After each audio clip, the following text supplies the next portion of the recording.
Our vocabulary, we're going to place that check over the puzzle piece that is the correct quadrant of the point 5, 7. So, when we have quadrants, we're thinking of our quadrant or our coordinate plane. So how do you spell coordinate plane? C-O, oh, that's enough, C.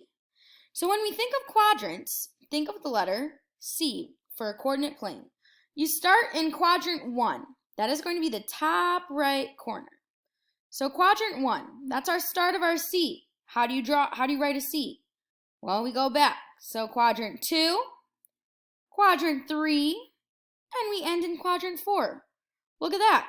How do you spell coordinate plane? C. So quadrant 1, 2, 3, and 4. Now when we're graphing our point, our 5 is our x value and our 7 is our y value. Remember, we're going to go down the hallway and then up the elevator. So we're going to go down the hallway, positive 5 here.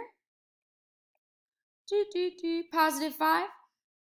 And then we're going to go up the elevator to positive 7.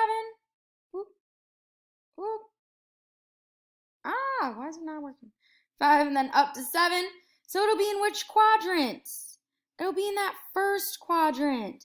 So that's going to be in quadrant 1. So all we're going to do is take that check and we're going to put it over quadrant 1 because it is going to be up here somewhere. And that's it for our vocab.